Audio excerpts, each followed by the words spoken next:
The Fabulous 413 podcast is funded by the UMass 5 College Credit Union, offering Co-op Advantage checking with cash back on all purchases, plus secure debit card controls, all from the UMass 5 mobile banking app.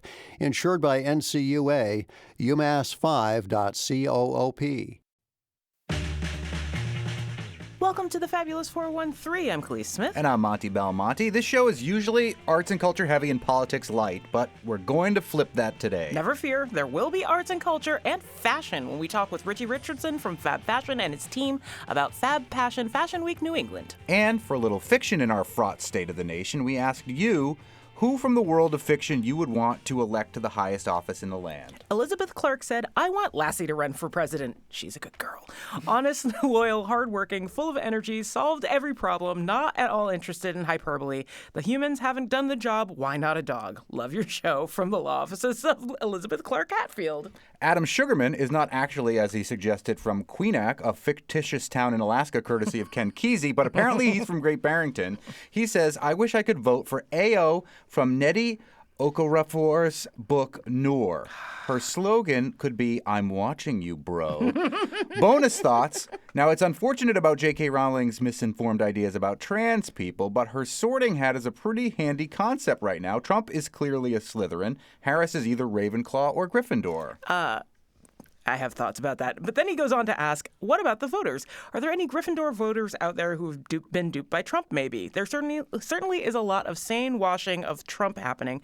Most Gryffindor voters and politicians are probably aligning against Trump. I mean, he is a fascist, but what about the Ravenclaws and the Hufflepuffs? Those who hear and care that most economists say Trump's plan is bad will probably vote for Harris if they vote. Those who don't hear and don't care might be willfully ignorant enough to vote Trump if they think it's in their best interest or if it's what they're supposed to do. Thank you for sending your thoughts on this. If you have more ideas who would be the best president from fiction, you can email us, thefab413@nepm.org. Usually, we begin our Thursdays with McGoverning with McGovern. But today, we will start on the flip side. I'm hitting record now, so everything you say from this point on is on the record. What were you about to say? I was going to tell you about that incident. I got in trouble up in college, but whatever. But we wouldn't want Mr. McGovern to know that. Everyone gets in trouble in college. Yes, we could all share our own battle Everyone. stories there. We welcome to the show the independent candidate for the U.S. House of Representatives in the 2nd Congressional District of Massachusetts, Cornelius Shea. Shea is running against the 14-term incumbent Jim McGovern. From Cornelius Shea's campaign website, he was born in Springfield to a Springfield firefighter and a homemaker. At the age of 5, the family moved to Worcester. He graduated from St. John's High School in Shrewsbury, earned a bachelor's degree in political science from St. Michael's College.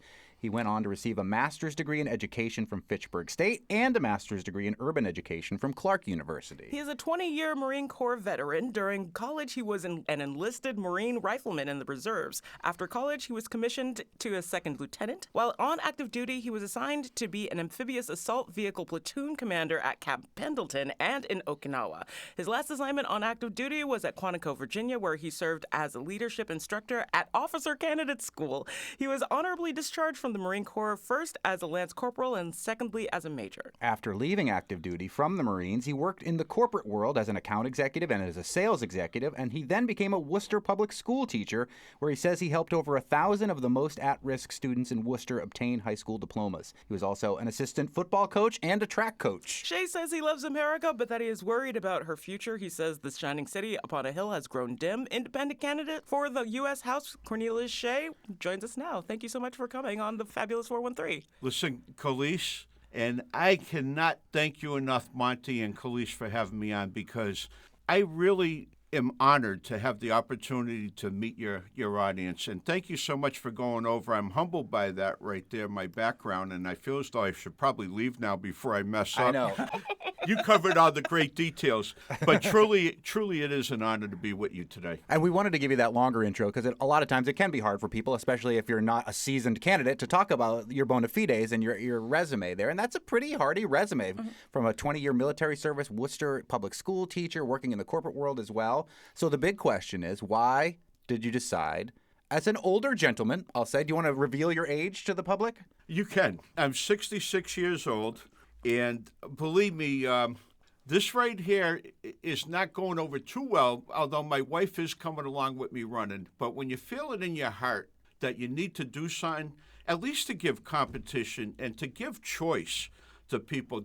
As you know, 5 out of the 9 races right now in Massachusetts, congressional races, have no competition at all. According to ballotpedia.com, Massachusetts, which was the cradle of democracy, I mean, it all started here, our war, the Revolutionary War and whatnot, and yet we are dead last as far as competitive races. And I think that that's awful. I mean, we used to be the leader back in the day. But right now, when I saw that and the way how things are going right now with the immigration situation, the border, inflation, and the term limits, which I know my competitor had mentioned all 3 times that I'd like to get into if I could. For sure. Where do you want to start, Cornelia Shea? Which topic do you want to hit first? Well, the big one was on term limits. And I heard this on your radio show, so I know it's true when you're interviewing Mr. McGovern. By the way, I have no animosity towards him at all. My sister's good friends with his sisters. My brother-in-law does a lot of work with them. He's an admirable man. We just happen to disagree on things. And so if I could leave it at that, I promised my wife that I would be an officer and gentleman on this. I would run a campaign that would not embarrass the family. That's always good. And I'm going to live up to that. But anyway, with the term limits, I wanted to propose 2 6-year terms for the Senate and 6 2-years for the House of Representatives and Congress for a total of 12 and 12. And as you know, Mr. McGovern, he came back and said, his campaign staff said, well, listen, we have term limits. They're called elections every 2 years. I found that to be incredibly disingenuous, and for the following reasons. He can get all the money he wants. He's an entrenched politician, 28 years down in Washington. He wants to get $1 million. He can get $1 million probably overnight. I'm self-funded, and my wife is pretty much capping me. I just wrote another check the other day for some last-minute advertising. But this money, I got skin in the game. This is my money. I did raise some $5 and $10 and $15, $20 campaign contributions, which I'm totally humbled by that people have that faith in me. And I know Mr. McGovern is a big guy to get money out of politics. Well, hello, here I am. You know what I mean? You don't have to use that argument with me. If I'm probably running this campaign on less than $20,000, but not only because of the money, but also because of the gerrymandering that was done from the last census. Now, Richie Neal, who I know very well, and Jim McGovern, they got together. Now, Worcester, like Springfield is the bulk of the 1st Congressional District. Right. Worcester is the bulk of the 2nd Congressional District. Right. We actually have towns that border Worcester, Oxford, Southbridge, Webster, Spencer, the Brookfields, and even going out to Sturbridge, that were starting to vote conservative. So guess what happened? They ended up getting moved to Richie Neal's 1st Congressional District because, you know, he's more of a moderate than Mr. McGovern. Yes. Well aware. And Mr. McGovern picks up, no offense, but Northampton and Amherst and Hadley. That was 2 redistrictings ago, but right, yes. but it was the same players involved in it. In the last elections against Jeffrey Sosa Paquette, that went 13-1 for Mr. McGovern. So I found that to be very rich. Not Richie. No, very rich. Yeah. That he thought that term limits, that they have elections every 2 years, because, and I think that's a big reason why 5 of the 9 campaigns have no competition at all. 5 of the 9 congressional races have no one running. That's how good they did it. So we're speaking with Cornelia Shea, who has challenged U.S. Congressman Jim McGovern, as we mentioned, 14-term incumbent, running for his 15th term as a Democrat in the 2nd Congressional District of Massachusetts. You have identified previously, Cornelia Shea, an independent now, as a Democrat, but a Kennedy-style Democrat. I know your father was a beloved member of the community in Hampden County and worked on a lot of the Kennedy's campaigns. Tell us about where you identify now, how you identify politically, and why you decided to run as an independent as opposed to maybe, say, primarying Jim McGovern as a Democrat. Monty, thank you for asking that question. That's a great question. I do consider myself a John F. Kennedy Democrat. My father worked for John F. Kennedy, and he managed all of Ted Kennedy's campaigns. I had the pleasure of going out to the Kennedy compound have lunch out there at the clam bakes. My father really, really admired the Kennedy family, as a lot of us in Massachusetts do. But what happened was, if you look at John F. Kennedy, he would not be welcome in the Democratic Party today, because the Democratic Party, as you know, pretty much got taken over by the progressive wing of the Democrat Party. And if you don't believe me, you can probably just ask RFK Jr. that question. But anyway, John Kennedy would be a conservative today. He had a major tax cut, and he had a call to service. What he did is he said, ask what you can do for your country. And plus, he had a call for national unity, to unite us. Well, nowadays, I honestly feel that the progressive wing of the party, they hate tax cuts. They ask, what can the country do for you, from cradle to grave, in a form of like socialism? And also, I think that they're very divisive.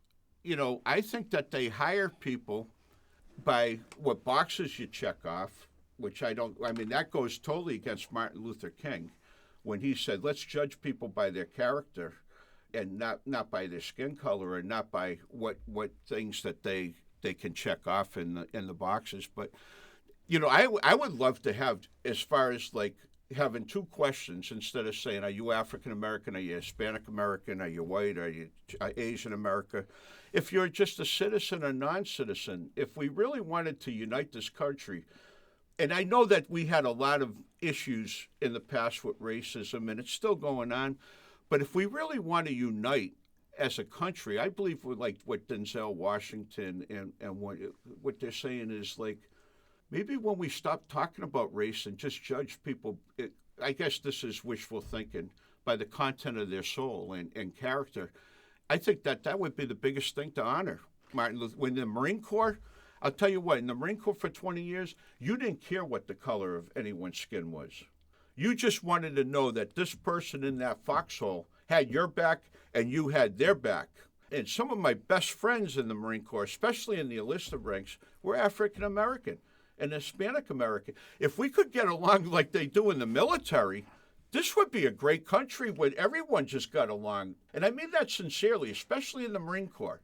But I feel like it took a really long time for us to get to there. It took post-Truman to get to there, because there's so many stories of segregation within the military before that in World War II. Like, it took a long time to get to there. It's sad.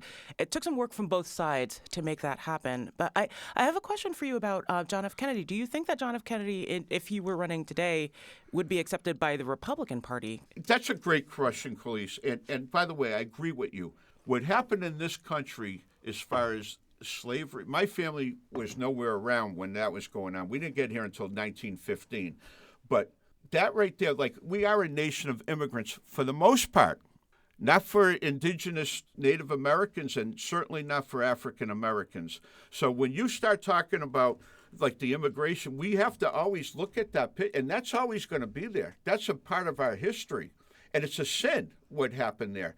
Now, a lot of my people, not my own ancestors, but a lot of Irish were working because they had the potato famine over in Ireland, and so they would get their passage paid. But the difference was they would be working right next to the slaves on farms. They were called indigenous servants. They'd have to work 10 years. Indentured servants. And so, I mean, that's a national disgrace. There's nothing that we're going to be able to do about that now because it's in the past. But you know, son, John F. Kennedy, I think, would be like me right now. I think he would be an independent where we would put country over party. There's good ideas on both sides. There's good ideas. Kamala Harris has got a couple of great ideas with incentivizing the production of chips in this country, right? I think that's terrific. Then you don't have to go in waiting 3-4 months for a car like we're doing right now. And I also think she has a great idea about home health aides to work with the elderly to keep them out of nursing homes as long as possible. I think that's a brilliant idea that I can support. Let's stop you right there, Cornelia Shea, independent for U.S. Congress, running against Congressman McGovern. You said there were good ideas on both sides. What are you seeing as good ideas from the Republican side that would make you not want to identify any longer as a Democrat? I think that they were spot on with immigration. I think that while in the South, as a Marine, I traveled all over the world protecting other countries' borders. I did a couple exercises in Korea, protecting South Korea from North Korea in Operation Team Spirit. When I was over in Okinawa, Japan, in the 3rd Marine Division, our main mission was to protect Taiwan from mainland Japan. But as you know, that wall was fought every step of the way by the progressive Democrats that get that built. And when it didn't get built, they ended up making fun of Trump, but it was them who fought him every step of the way to build the wall.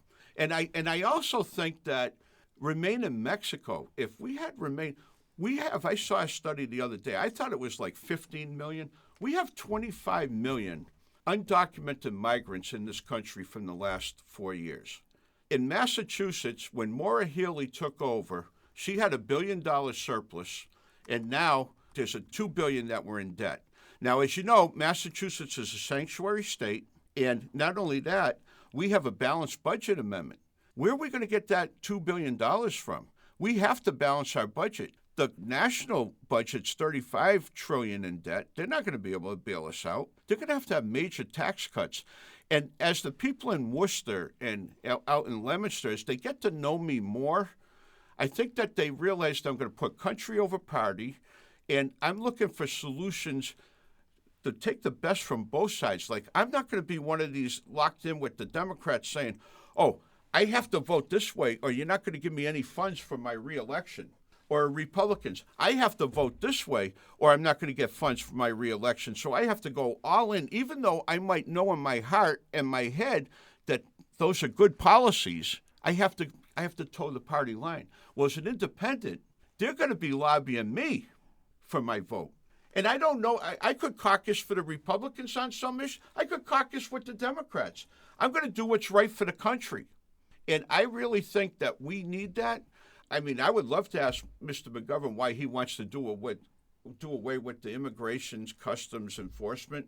I would love to know why he voted against the SAVE Act, which required first-time voters to prove that they're American citizens. I don't know why he voted against, the Violence Against Police Act or the Violence Against Women Act. That if undocumented migrants did that, they would automatically get deported. So, we're going to have an opportunity. There's no official debate between you and U.S. Congressman Jim McGovern. I would love to debate him. Monty and Khalees, I would love for you to set it up that I debate him right in this audience in front of you, because maybe I can tear into a little of that 13-1 vote discrepancy. If you got to know me, if I could go up there and talk to everyone up there for 5 minutes, I think I would win this election. But I don't have the money to do that. And again, that's why I'm so thankful that you have me here. Well, and I am going to ask Congressman McGovern all of those questions that you just wish you could ask him yourself, and we'll see what he has to say. A quick number check. According to the Center for Immigration Studies, a think tank favoring low immigration levels, the center recently provided PolitiFact with a preliminary estimate of 14 million people in the country illegally, quote-unquote illegally, as of March 2024, not the 25 million that Cornelius referenced. And the Federation for American Immigration Reform, a group advocating for reduced immigration, has that number at 16.8 million. More with second congressional challenger independent Cornelius Shea next Thursday on the show. But up next, we'll ask Congressman McGovern all of Cornelius Shea's questions. And later, a break from the political into the sartorial when we talk with Richie Richardson about Fab Fashion Passion Week New England. Back to arts and culture. You're listening to the Fabulous 413 on 88.5 NEPM. The Fabulous 413 podcast is funded by Northeast Solar, homegrown in Hatfield, Massachusetts, and providing energy savings for their customers for over 10 years. Learn more at northeast-solar.com. The Fabulous 413 podcast is funded by Greenfield Savings Bank, providing residential lending advice for homeowners looking to refinance or start home improvements. GSB's residential lenders are here to help navigate all lending options. Find more information at greenfieldsavings.com or at 413-775-8200. Greenfield Savings Bank, member FDIC, DIF, equal housing lender, NMLS 409187. I did a Zoom phone banking kickoff yesterday aimed at boomers. And all across the country were calling it to Michigan. And I was on with Bowser from Sha Na Na and Lala Brooks from the Crystals. So, Whoa, I love the Crystals so much. And even Sha Na Na is pretty cool. yeah, no, I was like, geez, I didn't know that. I didn't know I'd be in such great company. Yeah. But anyway. There you go. That's fun. We had the tutorial for boomers on the show yesterday when we explained with a dictionary editor from Merriam-Webster in Springfield what the word skibbity means, which is like a Gen Alpha word that's all the rage, but I won't bore you with those details all over again. Yeah. Time for our weekly check-in with U.S. Congressman from the 2nd Congressional District of Massachusetts, Worcester's own Congressman Jim McGovern, in a segment we like to call McGoverning with McGovern. You can send questions for the Congressman here to thefab413@nepm.org. But Congressman, I finally met your challenger, independent for the 2nd Congressional District, Cornelius Shea, who's just joined us. And he had some questions for you, and I was wondering if you'd be willing to answer Cornelius Shea's questions. Sure. I haven't met him yet. I'm surprised he didn't want to debate. I've literally never seen him, but I'm happy to. He does want to debate. He asked if we would do it on this show. Yeah, I have a feeling he's avoiding it. But anyway, go ahead. I also feel for him a little bit because, it is hard as a novice in the political scene to figure out how to, move the machine of power, especially at the federal level. But he does say that he holds no animosity towards you and that his sister is friends with your sister. Okay, good. I wish his sister had more influence over him. But anyway. Well, he has become a bit of a pariah in his household, he said. But so the main bones of contention that he said he has with you, he did say you were an honorable man and very, very kind in ways that he was addressing you. But he wants to know why you want to do away with ICE, the immigration police. Well, there's no attempt to get rid of ICE. I mean, I think there are other ways to be able to patrol our borders. And there was a bill that was drafted by a very conservative Republican senator from Oklahoma to actually fix the problems at our border. I think it went too far personally, but nonetheless, it would have passed the House and Senate, and it would have been signed into law by Biden. And all the issues, all the whining about immigration that the Republicans are doing right now would dissipate. So, I mean, the question is, why is it that his candidate Donald Trump doesn't want Congress to debate or vote on strong immigration legislation? Do you think ICE should be abolished or no? Well, at this point, ICE is there forever. I mean, I wasn't a fan of ICE being put together in the beginning. I think it's just another bureaucracy within the Department of Homeland Security, but it's there. So that's not even an issue anymore, and I'm not quite sure why that's being raised. I think the better question is, like, why did his candidate Trump tell Mitch McConnell to basically not allow an immigration bill, a strong border security bill, to come to the floor if that's what they care about? Another question that your challenger, Cornelius Shea, independent for your district, the 2nd Congressional District, wanted to know about is why you voted against the SAVE Act. Now, it's something you did address on this show right after that vote, but if listeners missed that, this is an opportunity for you to once again say why you voted against the SAVE Act and explain a little bit about what that act would have done. Yeah, so it would have required people to show proof of citizenship before they can vote. And on one hand, that sounds reasonable. On the other hand, if you read the bill, things that you think prove you're a citizen no longer apply. For example, your driver's license wouldn't apply. If you were in the military, your military ID would not apply. Your birth certificate might not apply if you get married and change your name.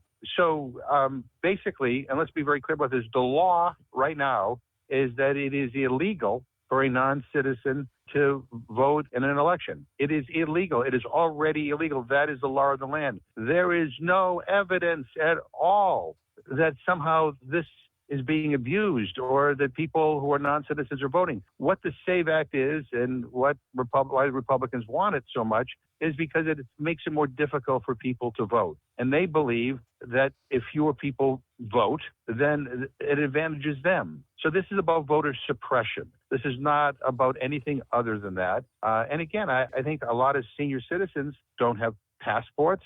I mean, they have a driver's license, maybe. They have to go out and get passports in order to prove that they're really U.S. citizens before they can vote. That just doesn't make any sense. Speaking with U.S. Congressman Jim McGovern, who is running for the 2nd Congressional District in the election happening in just under 2 weeks here. We had on his challenger just before this, Cornelius Shea, who is an independent. 2 more Cornelius Shea questions that are sort of tied together. He wants to know why you voted against the Violence Against Police Act and why you voted against the Violence Against Women Act. Yeah, the Violence Against Women Act is not the Violence Against Women Act that we originally passed. This is the Republican version of the Violence Against Women Act. And what it does is it has lots of items in it that, quite frankly, would excuse violence against women. And I would encourage him and anybody else to read what the Republicans tried to bring forward. And I'm trying to remember the violence against police. I mean, look at it. I was the last person on the House floor on January 6th when Trump supporters attacked the Capitol. 140 law enforcement officials were injured. Some of them died from their injuries. And Donald Trump and Republicans called it a day of love. I think the Violence Against Policing Act he's talking about was an attempt to try to delegitimize and to basically criminalize political dissent in this country, aimed at people who are raising legitimate concerns about civil rights violations by some law enforcement agencies in this country. But, the Republicans have been very good about coming up with bills with nice names. But when you read the bills, it's kind of cringy because it's not what the title reflects. Speaking of things like January 6th and some of the what many believe to be abuses of power that Donald Trump has used when he was in the Oval Office, John Kelly, the ex-president's handpicked longest-serving chief of staff, a decorated retired general and Gold Star father, said yesterday that Donald Trump praises Hitler, meets the definition of a fascist, and wants to be a dictator. Kamala Harris, vice president, running for president, has also now called Donald Trump a fascist publicly. You many times on this show and beyond have called Donald Trump a fascist. When a high-profile general that had worked for the Republican Party does this, do you see any traction with this sort of rhetoric, or does this just add to Donald Trump's rhetoric that everybody's out to get him? I think for Trump's diehard supporters, I mean, there's nothing that can be said that will persuade them to rethink their vote. I mean, I did a town meeting in Leicester on Saturday, and I had somebody there who didn't believe that January 6th happened. And I downloaded a video of me being there, and that's not me being arrested, by the way. That's just Not yet. ambulance going by. Yeah, but I downloaded the video to show him, and he didn't believe it was real. So there are some of these people that will not be persuaded. But I think there are people that figure they have to vote for him because they're Republican. This may give them pause. Look, at General Kelly is no liberal, is not a Democrat. I mean, he's somebody who did not say anything for a long, long time because he doesn't believe that it is appropriate for generals to get involved in partisan politics. But I think he was so disturbed by Trump's statement about going after the enemy within that he felt he had to come out and say something. And I admire his courage for doing that. And again, I mean, Maya Angelou had this great line, when somebody shows you who they are, believe them the first time. Donald Trump is showing us who he is. If he wins, there should be no surprise as he veers toward fascism. Read your history and follow his speeches.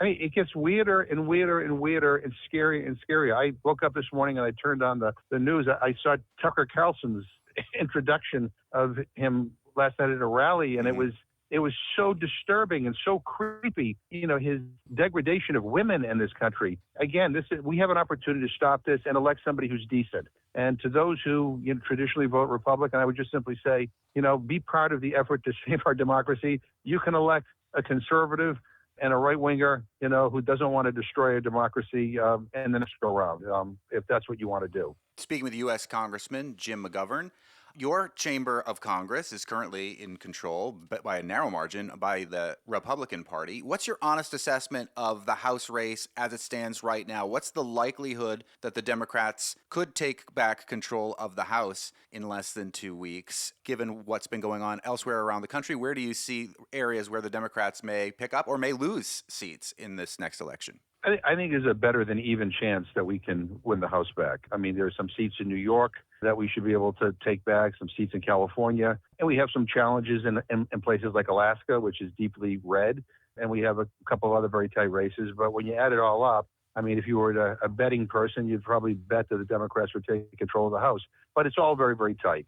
We'll see. But I feel good. We have some really good candidates running. And I did an event for Maggie Goodlander of New Hampshire. So she's running up there. And New Hampshire's, neither of our members, Democratic members in New Hampshire have an easy time. And Eddie Kushner's retiring, and so she's running for that seat. She's doing a really good job. She's a good candidate, but she's really smart and she's thoughtful. And she's the type of person that you want in Congress, not somebody who gets elected out of habit, but somebody who is running out of conviction. And so we have a lot of candidates like that all across the country. Speaking with Congressman Jim McGovern, you have led 64 House Democrats in calling for what you're saying is unimpeded media access to Gaza for U.S. and international journalists. Tell us what this bill is all about. Is it a bill? What is this? Just a call to the White House? It's asking President Biden to get more engaged in this issue and get Netanyahu to back off blocking journalists from getting into Gaza. Look, people are starving in Gaza right now. People are dying in Gaza right now. And I do think the world should have as much access to the realities as they can.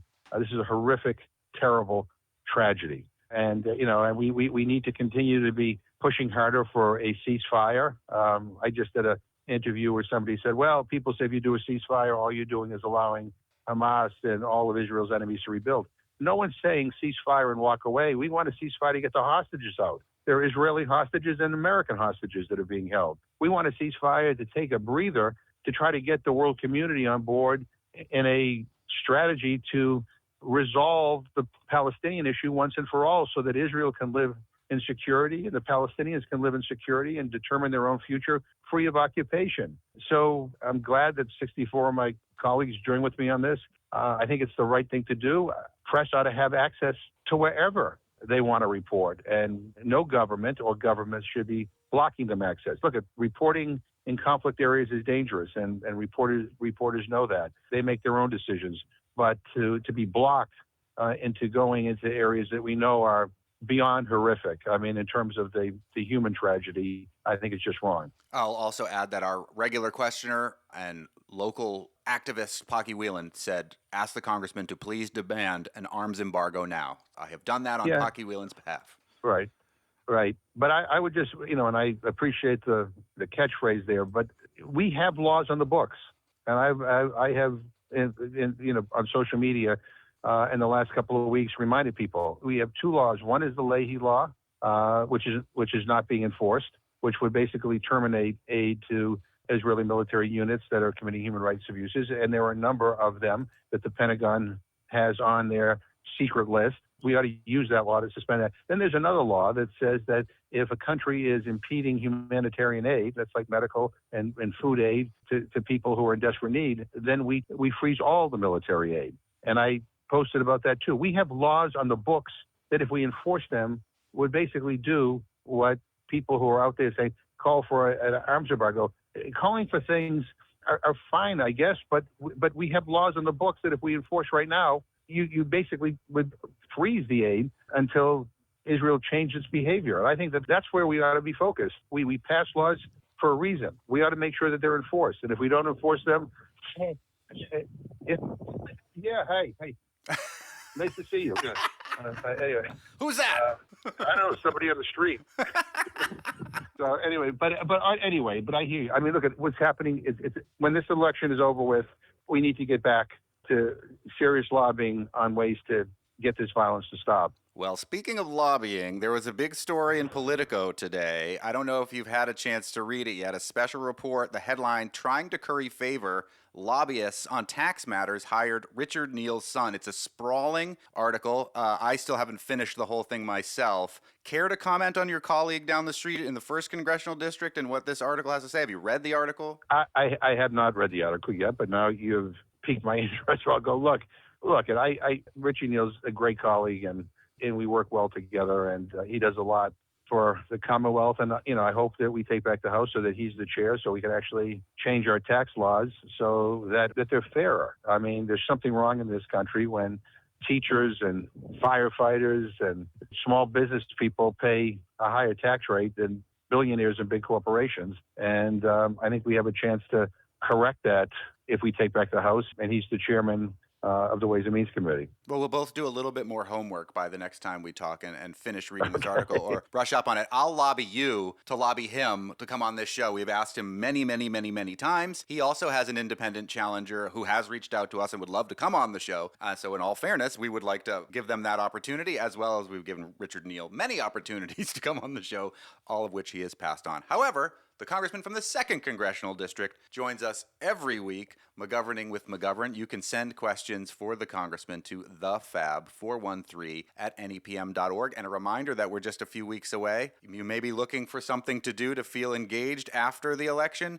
The March for the Food Bank is happening Monday and Tuesday, November 25th and 26th. Congressman McGovern goes the whole 43 miles. Sign-ups are up at the food bank's website, foodbankwma.org. And I just saw that there was merch for the march where you can get a cool sweatshirt that supports the food bank with a little logo of the shopping cart that I push on it. Even I like that merch. Oh, yeah. I have to check that out. I'll have to get one. Yeah, me That's too. great. I don't generally wear merch that has anything to do with me, but I would wear that one. That's pretty cool. Yeah. Well, great. Right, and again, let me just echo what you just said. You know what? I think after this election, we're all going to want to do something that makes us feel better about everything. And the walk that you have spearheaded for all these years is not just kind of fun and interesting because you meet a lot of interesting people, but we actually do something that's real. I mean, raising money for the Food Bank of Western Massachusetts. I mean, something concrete. There's a result. It's real, and it helps people. So let's all join together. U.S. Congressman from the 2nd Congressional District of Massachusetts, Congressman Jim McGovern. Thanks as always, Congressman. All the best. Be safe. That is enough politics for today. Let's move from the Beltway to the runway. Fab Passion Fashion Week New England is coming up this weekend, and we'll hear all about it from Richie Richardson, founder, creative, and producer of Fab Passion Fashion Week, and some of his collaborative partners next. You're listening to the Fabulous 413 on 88.5 NEPM. English is so hard. The Fabulous 413 podcast is funded by UMass Amherst School of Public Policy, offering graduate programs in public affairs, public policy and administration, data analytics, and computational social science. umass.edu/SPP. NEPM's podcasts are funded by Armbrook Village Senior Living in Westfield, offering assisted living and compass memory support with evidence-based treatment for those with memory loss. More at armbrookvillage.com.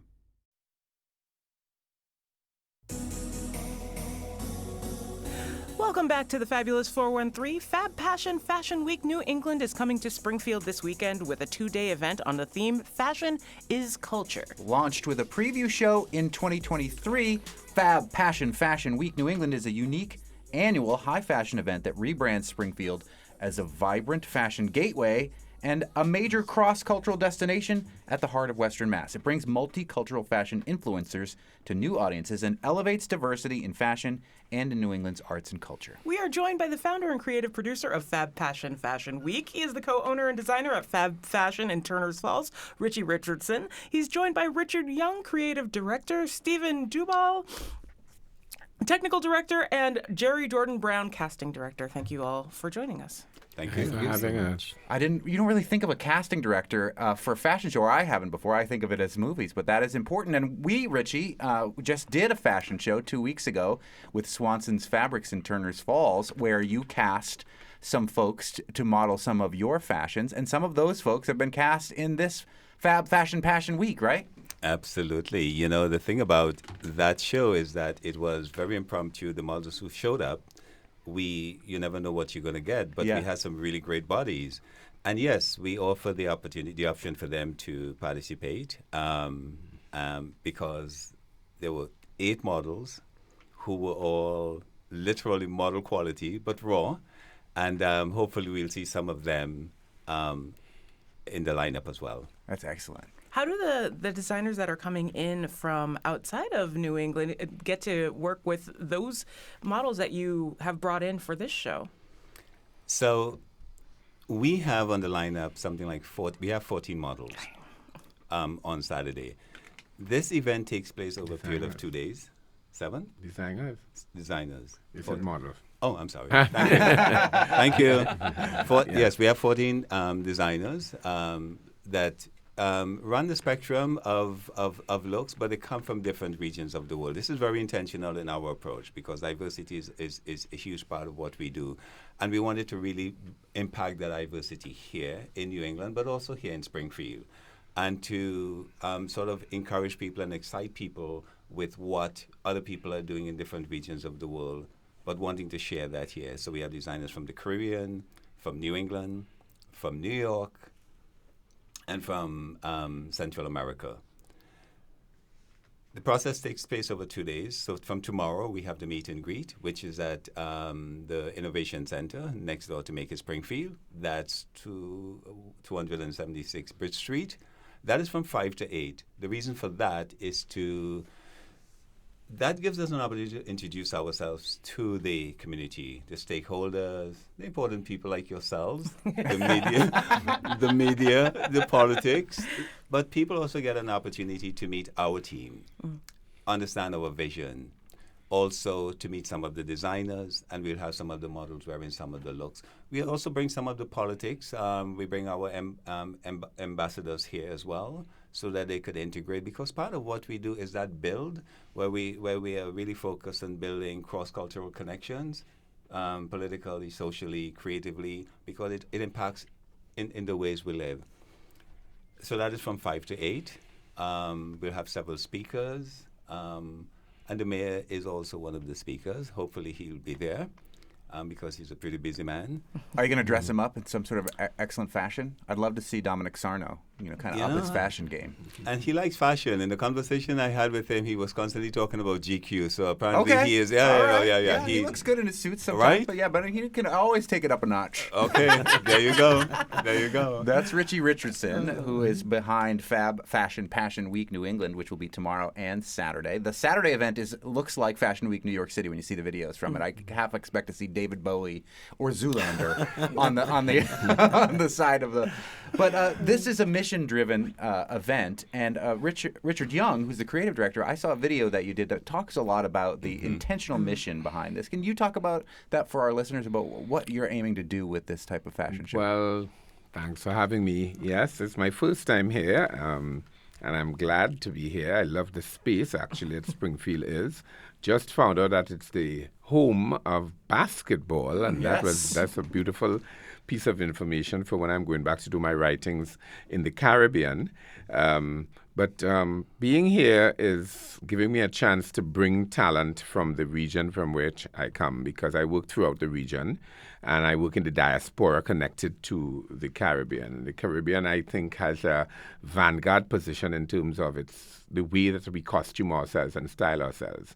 And I'm a great advocate for what I call the Caribbean aesthetic, because we have morphed into something that I think is really eclectic, and we do a lot of texture on fabric. So it's not just clothing, it is an expression of who we are and what we've come from, based on our indentureship and even post-slavery understanding of ourselves.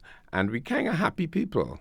In spite of the fact that things weren't so good in the colonial times. And so we have grown out of that, and we have found a very exhibitionistic way of expressing ourselves, representing our carnival, because we boast that Trinidad and Tobago has the greatest carnival on earth, and it's a theater on the streets and a masquerade performance that goes on that when I go to the others, because I've gone to all the others now, it doesn't really replicate what's in Trinidad. It's just a beautiful, beautiful experience of all races and creeds coming together, and it's a blend.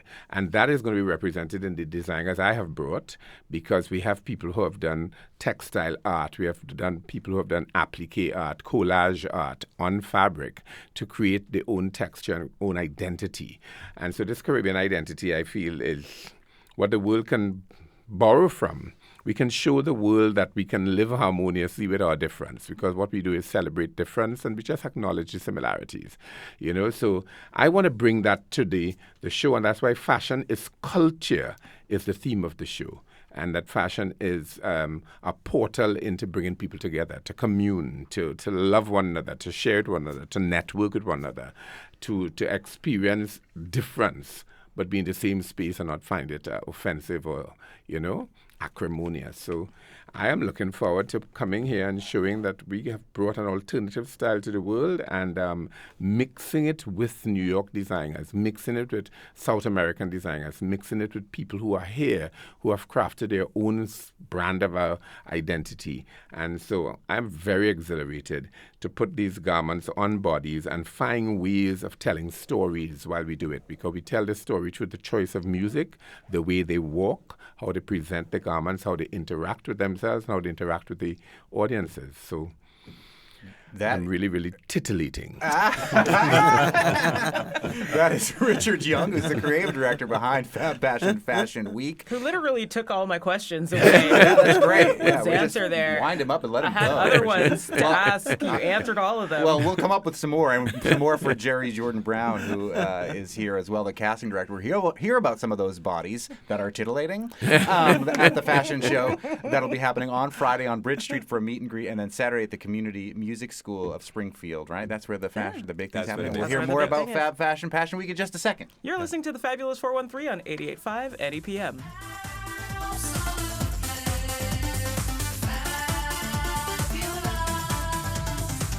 Darling, you are a fabulous, wonderful individual. I'm so fabulous, you're Welcome back to the Fabulous 413. We're talking about something else fabulous, Fab Passion Fashion Week, which begins tomorrow, comes back tomorrow to Springfield, and will also continue on Saturday with its co-owner and designer, Richie Richardson, the co-founder of this, and Richard Young, the creative director, as well as Jerry Jordan Brown, who is the casting director for this fashion week. Speaking of Jerry Jordan Brown, so what does a casting director do for a fashion show, like an event like this? Okay, a casting director's job is to find models to accommodate the fashion show. And what we look for is people with talent, people who are very comfortable with themselves. Also, we look for posture and style and, just that whole vibe, when you put on a garment, how you move in the garment and stuff like that. So it's a lot of character. And the industry has opened up a lot now, where there is not this specific 5 feet 9 inch tall or 6 foot tall for the males. It's opened up a lot for a diverse community of people. And so that's why we call it an open casting call. So everybody's welcome, and they're designers who are emerging designers, basically, who come in to show their designs, and they have that kind of a sense of feel of what they would like and who they would like seen in their garments. And so that makes it a little bit easier for casting of that nature. Do you, Jerry, or does somebody coach them on how to walk the catwalk? It's a very specific skill, and when you watch the videos, like I said, from Springfield's Fashion Week before... The hardest thing my sister, who is a model, had to learn. She was not very good at it at the beginning. But these folks are excellent. Yes. Yeah, they look very professional. That's a very interesting question that you pose there. And that is sometimes they're professional models who have done this, and there's some who have never done it before. And so as a casting director, when you come in, there isn't much time to kind of go through the things of showing you how to walk and stuff like that. We probably do that, at the side. But we really want people who are ready or have an idea and who is confident. Because once you're confident, you don't have to worry about anything else. Yeah, there's definitely a confidence. And that's a most important part. So a person that's coming there, once you have the confidence, the posture and everything, and you walk, so it's nothing. And then it has changed. The industry has changed so much. Is that when you look at models and you look at a person and you can say, well, they look like me. I look like them, and that gives them that encouragement to participate. And then they come to the next casting call, right? Yes. Next year. Yes. Representation And we matters. have all shapes, sizes, and fits now. That's amazing. which we didn't have before. Right. That is So- Jerry Jordan Brown, who's the casting director for Fab Fashion Passion Week, which begins tomorrow and will go through Saturday. We've got a minute left here. I know. Really quickly, Richie Richardson. So this is a polydiasporic show with designers from all over. But like, what does Springfield bring in its aesthetic to this particular event? Springfield bringing its aesthetic, it's the city. Springfield brings partners. Springfield brings new designers. Springfield brings an emerging, ebullient energy that draws and attracts people to be here. And we felt if we partner with that, if we fuse what we're bringing with that, then we can help elevate fashion to where we see it, we believe it can go. Tomorrow and Saturday is going to be an experience. It's not just going to be a fashion show. It is an entire experience that we create that people will come away understanding fashion from a different perspective. One of the things that these two people that I'm sitting with, these two gods that I'm sitting with, does is transform not just the show and the people, but the space as well, without doing anything spatially. Because the atmosphere and the mood they create will actually make you feel that you're experiencing theater in fashion. It will make you want to know the designer, but it's a process of discovery. We bring designers for that reason. So come, $30 is your entrance fee. It starts at 6. Be there. We are also casting models still. So the community of people who are listening, call us, go online, sign up, or come down at noon on Saturday and be in. Richie Richardson, who is the founder of Fab Passion Fashion Week, along with Richard Young, the creative director. We got Stephen Duball in the background as the technical director, filming us all. Yo. And Jerry Jordan Brown, the casting director of this fantastic, I'll dare say, fabulous event happening Friday and Saturday in Springfield. Thank you all so much. Thank you for having us. After the weight of today's show politically, we need something whimsical. So tomorrow on the Fabulous 413, we'll have live music Friday from the organs of the belly of a beast, Cloud Belly, at the Shea. And in Human Turners. Agenda Theater and more. I'm Khalees Smith. I'm Monty. We'll see you tomorrow. Wonderful.